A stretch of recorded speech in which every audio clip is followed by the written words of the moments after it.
Hi everyone, I was back to teaching my own yoga class yesterday on a more regular basis, which is brilliant. And I think I might have mentioned already, but I'm also learning how to do aerial yoga as well. So Mondays are crazy for me. I spend all day in clinic and then I go and teach my breathing space yoga class, yoga and meditation class, which is 90 minutes long. And then I head up to my aerial yoga class. So from yesterday, I kind of realised I'd sat quite a bit at work in between patients, kind of writing up notes and stuff.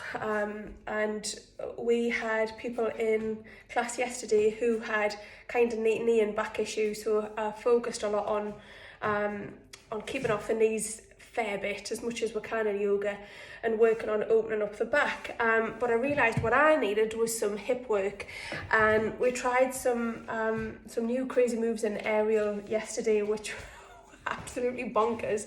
Great fun, but completely bonkers, and one actually I couldn't do.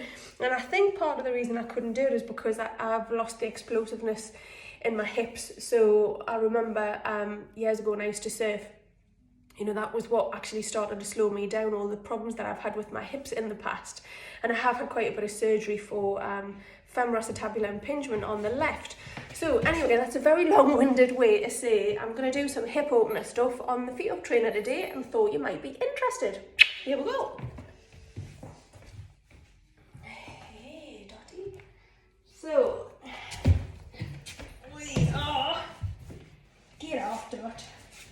So first things first, let's get upside down, which obviously is the whole point of a Feet Up trainer, is so that we are inverted pretty much the whole time if we're using it like this.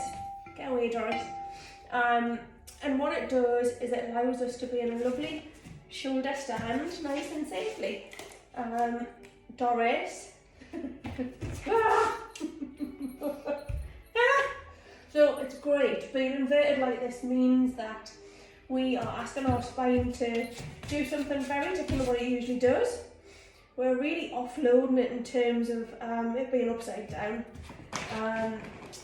There is some evidence to suggest that being in inversions can actually increase collagen production as well.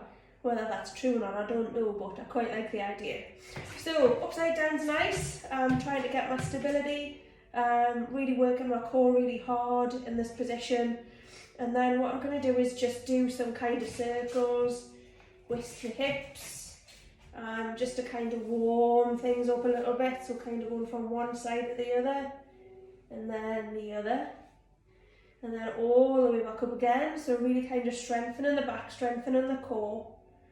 And then going to come into kind of like a split really. So one leg up and then one leg down. And I really find that helps to strengthen the hip flexors on the leg that's up and stretch them. And also there's like a give in the leg that's coming down. It just feels really good to do. And then I'm going to externally rotate that hip so that the knee is on the outside of my elbow. I'm not holding on for dear life, by the way. My hands just kind of happen to be here, although as you can see, as soon as I take them off I become wobbly. So that's kind of the idea, really, just to have a bit of a light touch. And then we'll do a swap, so we'll bring the legs all the way up together, try and keep the spine reasonably straight. It's very difficult to not go into a slight back bend on this. And then I'm going to bring my left knee down and just kind of allow gravity to pull it down, maybe bring my foot down as well, so I'll get a bit of a hamstring stretch. And then I'm going to bring that knee over into the outside of my left elbow. So that feels really quite good as well. So it's just opening up the hips. I've got a busy clinic today. I'm here at stupid o'clock, so I kind of just wanted to spend a little bit of time on myself before the madness starts, really. And it's good to fit your own mask, as they say. So that's what I'm doing. So then I'm just going to kind of open the hips up a little bit, open the legs up, and then come down, give the shoulders a bit of a massage on this.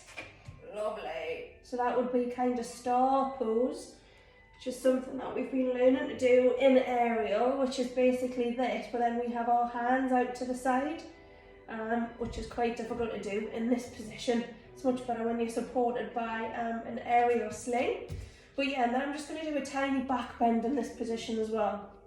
So I know today that I'm going to be standing a lot or I'm going to be sat a lot. I'm not really going to be opening my hips. I'm not going to be changing directions. So in order to kind of do a little bit of that now, I'm setting myself up a little bit, hopefully.